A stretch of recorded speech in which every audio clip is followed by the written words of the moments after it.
ఓం శ్రీమాత్రే నమః. మన దుర్గమ్మ తల్లి భక్తులందరికీ కూడా నమస్తే అండి. అమ్మవారి ఆశీస్సులు అందరిపై ఉండాలి అని మనస్ఫూర్తిగా అమ్మవారిని కోరుకుంటున్నానండి. అమ్మవారి పాదాలకు నమస్కారం చేసుకుంటూ వీడియోలోకి వెళ్దాము.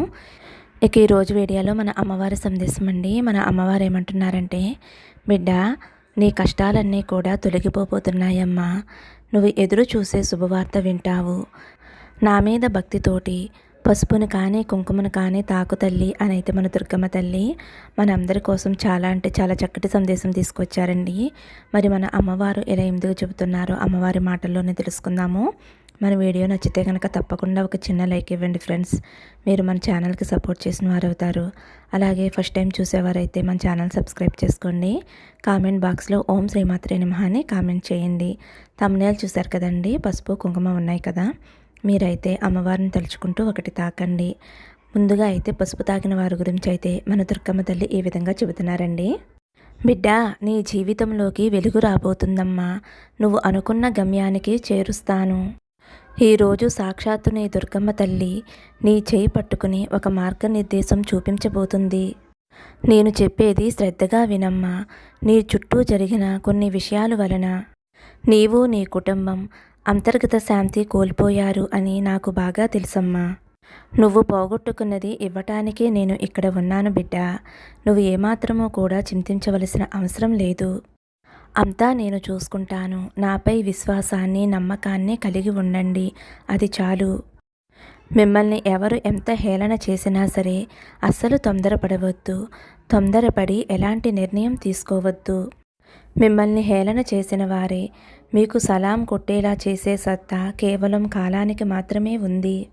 ఓర్పుగా ఉంటే మీ నేర్పు ఖచ్చితంగా ప్రపంచానికి తెలుస్తుంది తల్లి. జరగబోయే భవిష్యత్తు గురించి నీకు ఏమాత్రమో కూడా తెలియదు కదమ్మా. మరి తెలియనప్పుడు ఎందుకమ్మా నెగిటివ్గా ఆలోచిస్తున్నావు? నువ్వు ఎప్పుడూ కూడా నీ భవిష్యత్తు గురించి నెగిటివ్గానే ఆలోచిస్తున్నావు.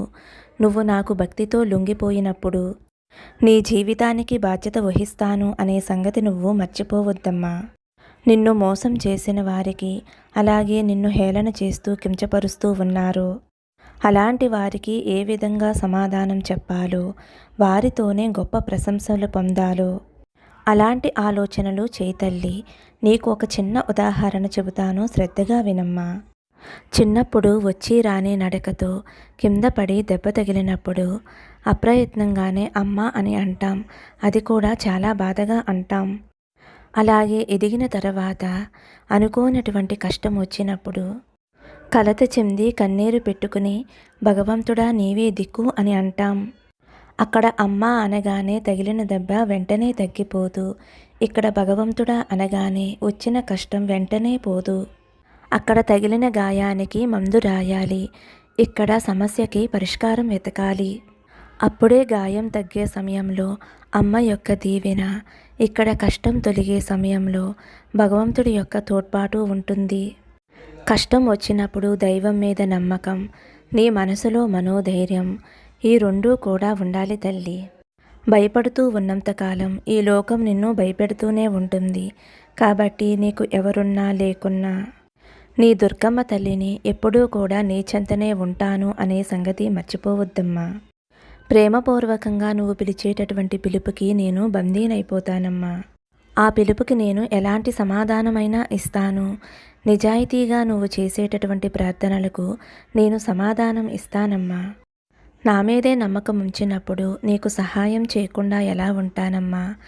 ఎవరైతే ఓర్పు సహనంతో ఉంటారో అక్కడే నేను నివసిస్తూ వారి యొక్క ప్రతి సమస్య తీరుస్తూ వారి కోరికలు నెరవేరుస్తూ అన్నింటా వారిని జాగ్రత్తగా రక్షించటమే నా బాధ్యత తల్లి. ఎంతో కాలం నుండి ఈ విషయం నాకు చెబుతూ కన్నీరు పెట్టుకుంటున్నావు తల్లి. నేను సహాయం చేయటం లేదు అని అనుకుంటున్నావు. నా సహాయం వలనే నీకు ఆలస్యం అవుతూ వస్తుంది. ఈ ఆలస్యంలో నీ ఓర్పు సహనంతో పాటు ఎంతో మంచి కూడా జరుగుతుంది తల్లి. మంచి సమయం వచ్చేంత వరకు నువ్వు బాధపడకుండా నాపై నమ్మకాన్ని ఉంచు తల్లి. ఓం శ్రీమాత్రే నమః అని ప్రతిక్షణము కూడా అనుకుంటూ ఉండు తల్లి. అది నీకు రక్షణ కవచంగా ఉంటుంది. ఈ దుర్గమ్మ నిన్ను వదిలేసింది అని అనుకుంటున్నావు కదమ్మా. అలా ఎప్పుడూ కూడా అనుకోవద్దు. అలాగే అస్సలు భయపడవద్దు. నువ్వు నన్ను నమ్మావు కదా. నువ్వు నన్ను నమ్మిన తర్వాత, నా చెయ్యి పట్టుకున్న తర్వాత నిన్ను ఎలా విడిచిపెడతానమ్మా? నేను నీకు మాట ఇస్తున్నాను. 2 రోజుల్లో నీ జీవితంలో అద్భుతాన్ని చూపిస్తానమ్మా. ఒత్తిడితోటి కూడుకున్న నీ పరిస్థితికి ఇక తెరపడబోతుందమ్మా. ఇక నుంచి నిన్ను హేళన చేసేవారు, నిన్ను బాధ పెట్టేవారి గురించి తలుచుకుని నువ్వు బాధపడవద్దు. వారి నుండి పారిపోవాలి అనే ప్రయత్నం చేయవద్దు. ఒక్కసారి ఇలా వచ్చి నా దగ్గర కూర్చో తల్లి. నా వద్ద ప్రశాంతంగా కూర్చుని నా కళ్ళల్లోకి చూస్తూ అమ్మా దుర్గమ్మ అని అనుకో బిడ్డా. వెంటనే నా అనుగ్రహం అనేది నీకు లభిస్తుంది తల్లి. నీకు తప్పకుండా నీకు ఆలోచన జ్ఞానం అనేది కలిగేలా నేను చేయబోతున్నాను. జరిగిన దాని గురించి ఆలోచించవద్దు. అతి త్వరలోనే ప్రతిదీ కూడా కాలానికి అనుకూలంగా ఉండేలా నేను మార్చబోతున్నానమ్మా. ఓర్పుగా ఉండమ్మా. నువ్వు అనుకున్న గమ్యానికి నేను చేరుస్తాను. పసుపు తాకిన నీకు అంతా కూడా శుభమే జరుగుతుందమ్మా. నీ జీవితం శుభకరంగా ఉంటుంది అని అయితే మన దుర్గమ్మ తల్లి పసుపు తాకిన వారి గురించి అయితే ఈ విధంగా చెబుతున్నారండి. ఇప్పుడు కుంకుమ తాకిన వారి గురించి అయితే మన దుర్గమ్మ తల్లి ఇలా అంటున్నారు. బిడ్డ, ఇప్పుడు ఈ క్షణం ఈ సందర్భంలో వింటున్నా నీకు మాత్రమే చెబుతున్నానమ్మా. నీకు ఒక అద్భుతాన్ని అయితే చూపించబోతున్నాను. శ్రద్ధగా విను తల్లి. ఈ లోకమే ఇంతేనమ్మా. ఈరోజు ఉన్నట్టు రేపు ఉండదు. ప్రతి సందర్భము కూడా ఇంతే తల్లి. నాకు ఏమీ జరగటం లేదు అని నా దగ్గరికి వచ్చి చెప్పుకుంటున్నావు కదా. ఇంతటితో నా జీవితం ముగిసిపోయింది అని అనుకుంటున్నావు కదా తల్లి. అలా ఏమీ కాదమ్మా. నీ జీవితంలో ఏదైనా జరగచ్చు. ఇదే సందర్భం, ఇదే జరుగుతుంది అనేది ఏదీ లేదమ్మా. క్షణక్షణం ఆశ్చర్యకాలంగా ఉంటుంది.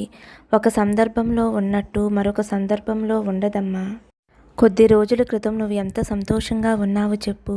ఎలాంటి దిగులు, ఎలాంటి బాధ లేకుండా ఎంతో స్వేచ్ఛగా హాయిగా ఉన్నావమ్మా. ఏ విషయం గురించి కూడా ఆలోచించకుండా, దేని గురించి కూడా బెంగ పెట్టుకోకుండా ఎంతో స్వచ్ఛమైన మనసుతో ఉండేదానివి. ఎంతో అందమైన సీతాకోక చిలుకను చూసినప్పుడు అది కావాలి అని దాని వెనక పరుగులు పెడుతూ ఉంటాము. దొరికితే ఆనందపడతాం. అలాగే ఇప్పుడు నీ జీవితంలో ఎన్నో కష్టాలు చుట్టుముట్టి పరిష్కారం కోసం పరుగులు పెడుతూ ఉన్నావమ్మా. ఎన్నో ఆలోచనలు, ఎన్నో ఆందోళనలు. ఈ సమస్యల నుంచి ఎలా తప్పించుకోవాలి, ఎత్తుకు ఎలా ఎదగాలి, ఎలా ఈ సమస్యల్ని పరిష్కరించుకోవాలి, ప్రతి క్షణం వాటి గురించి ఆలోచిస్తూ ఈ విధంగా పదే పదే ఆలోచించడం వలన నీ ఆరోగ్యం మీదకి తెచ్చుకుంటున్నావమ్మా.